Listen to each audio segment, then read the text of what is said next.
Daniel capítulo 5. O banquete do rei Belsazar. Certa noite o rei Belsazar da Babilônia deu um banquete, convidou 1000 autoridades do país e começou a beber vinho com os convidados. Depois de beber bastante, mandou que trouxessem os copos de ouro e de prata que Nabucodonosor, o seu pai, havia tirado do templo de Jerusalém. Belsazar queria os copos para que ele, os seus convidados de honra, as suas mulheres e as suas concubinas os usassem para beber vinho. Trouxeram os copos de ouro e todos começaram a beber vinho neles e a louvar os deuses de ouro, de prata, de bronze, de ferro, de madeira e de pedra. De repente, apareceu a mão de um homem e ela começou a escrever na parede branca do salão do banquete, num lugar iluminado pela luz do candelabro. Ao ver a mão, o rei não sabia o que pensar. Ficou pálido de medo e começou a tremer da cabeça aos pés. Depois, gritando, ordenou que chamassem os adivinhos, os sábios e os astrólogos. Logo que eles chegaram, Belsazar disse: aquele que ler o que está escrito na parede e me explicar o que quer dizer, será vestido com roupas de púrpura, receberá uma corrente de ouro para pôr no pescoço e será a terceira autoridade mais importante no meu reino. Todos os sábios entraram no salão, mas nenhum deles pôde ler o que estava escrito na parede, nem explicar ao rei o que aquilo queria dizer. O rei se assustou ainda mais, e o seu rosto ficou mais pálido ainda. E nenhuma das altas autoridades sabia o que fazer. Então a rainha-mãe, que tinha ouvido os gritos do rei e dos seus convidados de honra, entrou no salão e disse ao rei: que o rei viva para sempre! Não se assuste, nem fique pálido assim, pois aqui no seu reino há um homem que tem o espírito dos santos deuses. Quando Nabucodonosor, o seu pai, era rei, esse homem provou que era ajuizado, inteligente e sábio, tão sábio como os deuses. E o rei Nabucodonosor pôs esse homem como chefe dos sábios, adivinhos, feiticeiros e astrólogos. Pois Daniel, esse homem, a quem o rei deu o nome de Beltesazar, pensa com muita clareza. Ele é sábio e inteligente e pode interpretar sonhos, explicar coisas misteriosas e resolver assuntos difíceis. Portanto, chame Daniel, e ele explicará o que está escrito na parede. Daniel explica as palavras misteriosas. Levaram Daniel até a presença do rei, e este perguntou: você é mesmo aquele Daniel, um dos judeus que o meu pai, o rei Nabucodonosor, trouxe de Judá como prisioneiros? Já me disseram que o espírito dos deuses está em você e que você pensa com muita clareza e é muito inteligente e sábio. Há pouco estiveram aqui os sábios e os astrólogos, que eu mandei chamar para que lessem as palavras que estão escritas na parede e me explicassem o que elas querem dizer. Porém, eles não puderam dar nenhuma explicação. Mas alguém me disse que você pode explicar mistérios e resolver assuntos difíceis. Portanto, se você puder ler o que está escrito e me explicar o que quer dizer, você será vestido com roupas de púrpura, receberá uma corrente de ouro para pôr no pescoço e será a terceira autoridade mais importante no meu reino. Daniel respondeu: o Senhor pode ficar com seus presentes ou então dá-los a outra pessoa. Mesmo assim, eu vou ler as palavras que estão escritas na parede e vou explicar ao Senhor o que elas querem dizer. Ó rei, o Deus Altíssimo deu o reino ao seu pai, o rei Nabucodonosor, e lhe deu também poder, glória e majestade. O poder que Deus lhe deu era tão grande que todos os povos do mundo tremiam de medo na presença dele. Se ele queria, matava uma pessoa, ou, se queria, deixava que vivesse. Elevava uns e rebaixava outros, mas ele ficou tão vaidoso, tão teimoso e tão cheio de si, que foi derrubado do poder e perdeu toda a sua glória. Foi expulso do meio dos seres humanos, perdeu o juízo e agia como um animal. Morava com jumentos selvagens, comia capim como os bois e dormia ao ar livre, ficando molhado pelo sereno.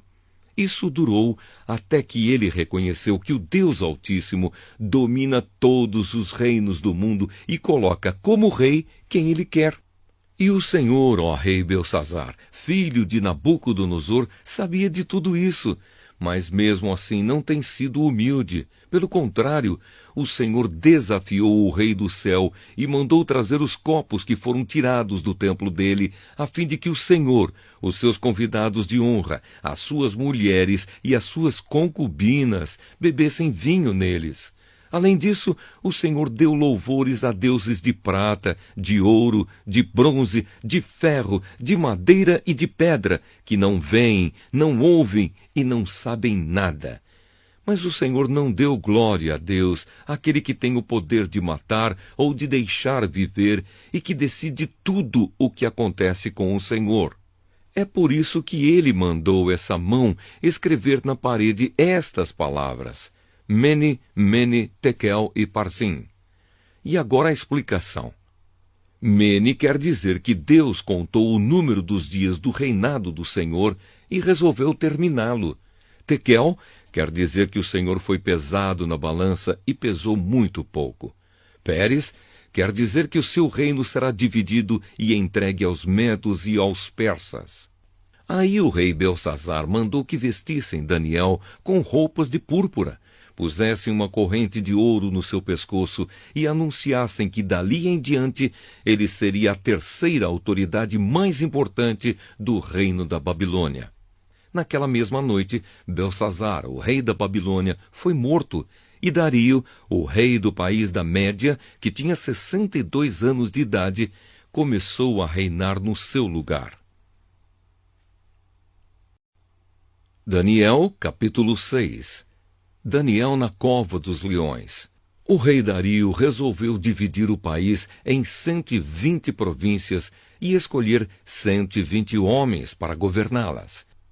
A fim de que tudo corresse bem e não houvesse prejuízo, o rei nomeou 3 ministros para controlarem os 120 governadores. Um desses ministros era Daniel. E ele mostrou logo que era mais competente do que os outros ministros e governadores. Ele tinha tanta capacidade que o rei pensou em colocá-lo como a mais alta autoridade do reino. Aí os outros ministros e os governadores procuraram achar um motivo para acusar Daniel de ser mau administrador, mas não encontraram.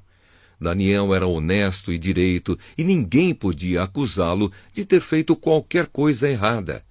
Então eles disseram uns aos outros: Nunca encontraremos motivo para acusar Daniel, a não ser que seja alguma coisa que tenha a ver com a religião dele. Então foram todos juntos falar com o rei e disseram: Que o rei Dario viva para sempre. Todos nós que ocupamos posições de autoridade no reino, isto é, os ministros, os governadores, os prefeitos e as outras autoridades, nos reunimos e concordamos em pedir ao Senhor que dê uma ordem que não poderá ser desobedecida.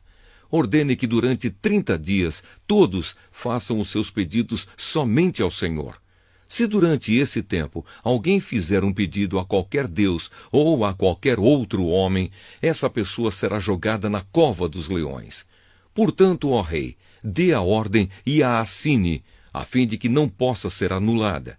De acordo com a lei dos medos e dos persas, essa ordem não poderá ser anulada.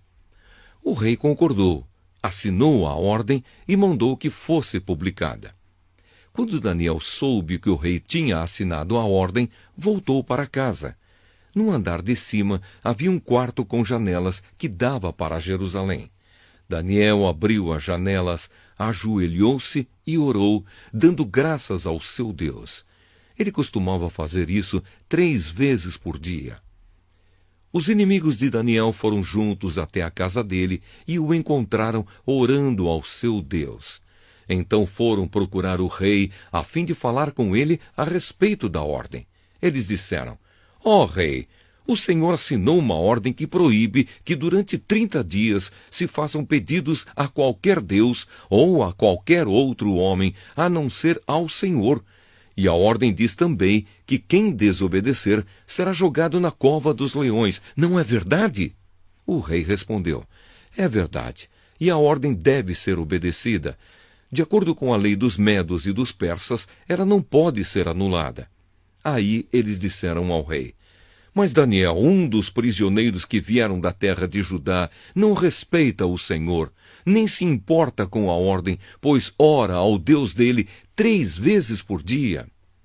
Ao ouvir isso, o rei ficou muito triste e resolveu salvar Daniel.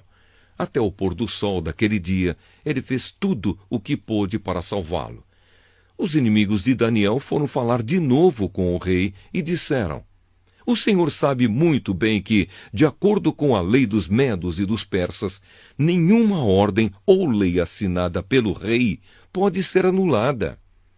Então o rei mandou que trouxessem Daniel e o jogassem na cova dos leões. E o rei disse a Daniel: espero que o seu Deus, a quem você serve com tanta dedicação, o salve. Trouxeram uma pedra e com ela taparam a boca da cova. O rei selou a pedra com o seu próprio anel e com o anel das altas autoridades do reino, para que, mesmo no caso de Daniel, a lei fosse cumprida ao pé da letra.